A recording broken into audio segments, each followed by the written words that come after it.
So the cleaners show up at the property and they call me and they say, hey, everybody's still sleeping in the house. Nobody has checked out. I was thinking about the worst of the worst consequences that I would have to do. And that's basically bringing in somebody to physically get these people out. And I get an email from a detective in Minnesota asking me about this particular guest. He tells me that these guys are running scams all across the country doing this. If you think you've seen every Airbnb scam out there, think again. I've been mastering Airbnb for over 12 years now, making over $2 million a year, but even this was first for me. You see, every one of these scam stories is a little bit different, and it's important that you stay on top of it to know what's out there. This is a warning that if you host long enough, you're going to be hit with these scams, so you're better off being prepared. I've hosted over 30,000 guests, navigating these waters for a long time, seeing the best and the worst of guests, but this scam was even new to me. You see, this thing seemed like a routine booking, but ultimately ended up turning into a nightmare that could have been even worse. You see, this booking started like a lot of other ones. The one thing that I would note in this is that it was a short notice booking. I think there was about 2 days lead time until the guest was arriving. This isn't super short notice, but nevertheless, it is short notice. Now with this one, I sensed some red flags, but I do sense red flags on certain bookings quite a bit. It doesn't necessarily mean that all those bookings are going to turn into a problem, but nevertheless, my intuition went up that there was maybe something fishy about it. But again, with every single booking, I still have to look at the value of the booking and see what is the likelihood, where am I gauging that risk that I'm actually looking at? In terms of, is that red flag a big red light where it says no way, or is it just something that's in the back of my mind saying this could be something bad? That's how I viewed this one. I didn't see it as being as problematic as it ended up being, but nevertheless, my intuition did say that there was something potentially fishy about it. Now you guys may be wondering in terms of what is my fishiness, what is my intuition about things like this?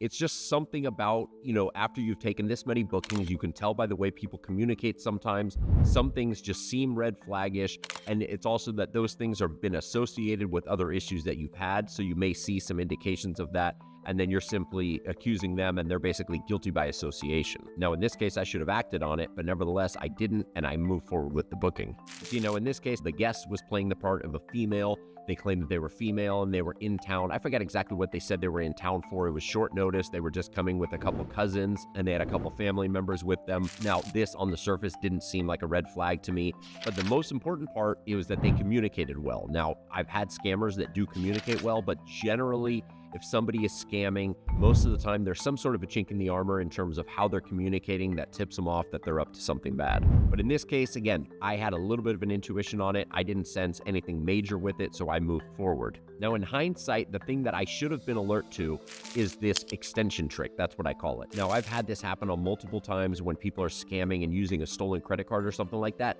For some reason, I don't know exactly what it is, but they'll book for a certain number of days and then they'll ask for an extension on the booking as they're getting closer to checkout. Now, I view this as them kind of testing the waters. I'm pretty sure this is what it is. They're testing the waters to see if everything has gone well, because they're assuming if you've been tipped off to this and you think that there is something fishy going on, you're not going to extend and allow them to stay longer. So let's say they've booked for 3 days, and all of a sudden on their last day, they're asking for an extension on the booking. They're going to assume that most of you aren't going to give them that booking if they've been alerted to something. So that would allow them to even vacate the property earlier.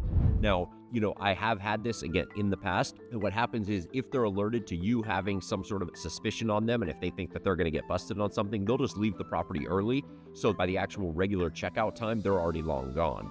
Now, obviously, this wasn't the case here, but what they did was they asked for an extension. I actually gave them the extension because, again, at the time, it's not everybody asking for an extension is a red flag. But looking back on the history of times that I've been scammed and I've had scammers try to run games on me, this is something that has come up more than once. So now where the real fun begins is at checkout. Now, see, this is actually the checkout chaos now. So the cleaners show up at the property and they call me and they say, hey, everybody's still sleeping in the house. Nobody has checked out. And these guys have definitely been partying there hard. There's stuff everywhere. So I basically move into the mode of, okay, these people haven't checked out on time. The cleaners are there and they don't look like they're ready to go. Now, I don't have a whole lot of tolerance for this. It kind of depends on the situation, but it's usually young groups that have been partying and that sort of thing. And if they completely overslept past the checkout time and they're not even ready to go and my cleaners are going to wait, I don't really hold back in terms of my language and how stern I am with guests. I don't really care about the review at that point. I'm pretty stern with them and tell them that they need to get out of the property very quickly. So that's what I did here. And then of course, right when I start communicating with them, communication from their side all but stops, even though they had been communicating very well up until that point. So the cleaners have gotten there, the people are still sleeping in the house, there's stuff everywhere. I know I'm communicating with them and I'm not getting anything back. This is not a good situation. This is something that I absolutely hate and is like something that keeps me up at night. Now, I keep messaging them and threatening more and more about consequences. The reality is that the consequences that I was able to do at that point were pretty minimal. There's not actually that much you can do. You know, you can contact Airbnb, but Airbnb doesn't do anything. All they'll do is try to contact the guest through their support team that's off in the Philippines or whatever. What are they going to do if you have somebody that's basically overstaying their welcome? You're going to have to take this into your own hands ultimately. So, I mean, ultimately down the line, I was thinking about the worst of the worst consequences that I would have to do. And that's basically bringing in somebody to physically get these people out. Now, I've never had to actually go that far, but I've come pretty darn close to having to do so. And it's not something that I'm afraid to do if I need to. Now, basically hours go by and they haven't communicated anything. And the cleaners had to go to another property. So I just told them to go. Luckily, we didn't have a booking coming that day. That would have really made this situation bad, but they did not communicate. And again, I just said, okay, I'm going to keep threatening them and sending them these messages. I don't want to have to go to the physical force route. And basically then I sent the cleaners there the next day, hoping that they would be out. This was kind of a hope.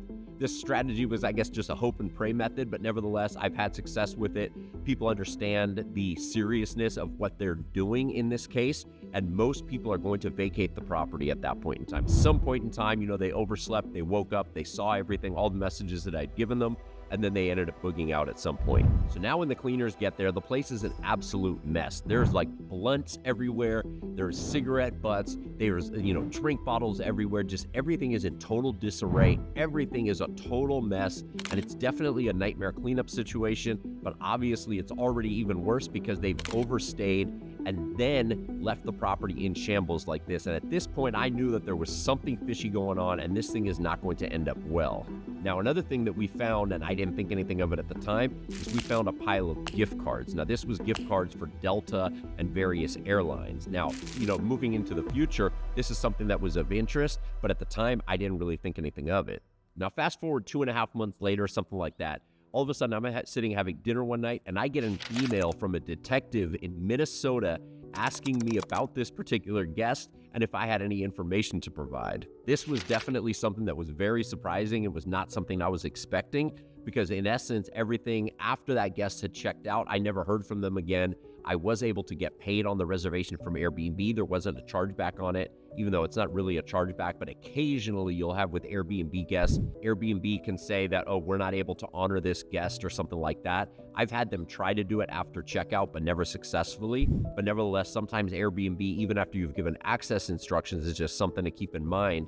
They will sometimes, even after you've given access instructions to a guest that their trust and safety team ended up flagging, they will then tell you that they can't honor the reservation and they're not going to give you a payout. It's a crazy scenario, but that's a whole other video. But nevertheless, in this case, I was paid for this reservation. So now back to the detective. The detective tells me to call him. And of course, I'm interested to hear what happened because I remembered this reservation very well as being this nightmare scenario where the guests overstayed their welcome. They overstayed their reservation entirely, not only overstayed their welcome, they basically stayed an extra day and then left the property in shambles. So I get on the phone with him and I talk to him, and then basically he tells me that these guys are running scams all across the country doing this. And what they're using is they're using Airbnb gift cards. So they're essentially buying these gift cards, most likely using stolen credit cards. This is what the detective was thinking. He was actually onto it and he had a solid lead on it, but he was saying that they're using these stolen credit cards to buy Airbnb gift cards, and then they're booking your property with an Airbnb gift card, and somehow they're getting through the verification process. I'm not exactly sure. They're probably using some sort of a fake ID or something to set up this sham Airbnb account. I don't know that particular of it, and the detective didn't either. But nevertheless, you basically have now a guest that is booking your property using a stolen credit card, then you're buying a stolen gift card. So you basically have two layers of separation there, and then you're counting on Airbnb to verify that guest. Now, this is obviously something that we count on normally, but in this case, Airbnb has obviously dropped the ball, and somehow they are letting these people come onto the platform and able to make these bookings. This detective clearly told me that they have done this in numerous different places, in numerous different states, and he said that it was like an 18-year-old kid. He was pretty sure who was the lead person. 18-year-old man, not a woman. This person definitely, when they booked with me, they were portraying themselves to be a female. I'm presuming they were doing this because it maybe put me on less alert. There's less of a guard up from a female booking versus a male booking. And he thinks that the kid had been stealing these credit cards from gym locker rooms and stuff like that. So ultimately, I kind of got a little bit of the backstory. Again, the case wasn't fully solved, but he said that he actually got this kid's information from one particular item, I guess, that had been stolen and then had been turned in at a pawn shop and had somehow been tied to one of the credit cards that was missing or something like that. So just because of that one item at the pawn shop that he tried to turn in, that was what led this detective on this trail. Now, most detectives wouldn't be interested in something like this, and this guy was from a small town, but he obviously took an interest in this because somebody in his jurisdiction was obviously scammed by this. So I'm glad that there's people out there such as him that actually put the time and resources into figuring this out. Because again, there's always these scams and they're always evolving. There's always a different angle that they're pursuing. It's kind of like hackers. You have hacker protection and virus software and stuff like that that is there to protect your computer, but hackers are always going to find a new way to defeat the counter protection measures that have been put in place. And it's no different with these scammers on Airbnb and VRBO. They're going to find new angles, and it's important that we're privy to what is happening and we stay up to date on this so that you don't fall into this trap and end up with a scenario that was possibly worse than mine.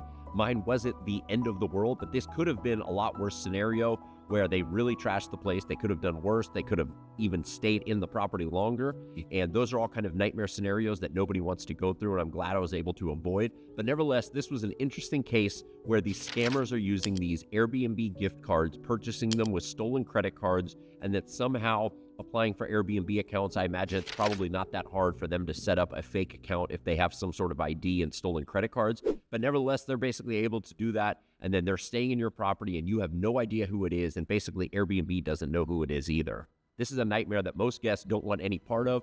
I don't want any part of it either in the future, and I appreciate you guys watching this video. I'm here to fill you guys in and keep you up to date on all the different latest things, whether it's the good or the bad. And if you guys haven't already subscribed to my channel, I hope that you please do, and I'll be back for more soon. Thanks for watching, guys.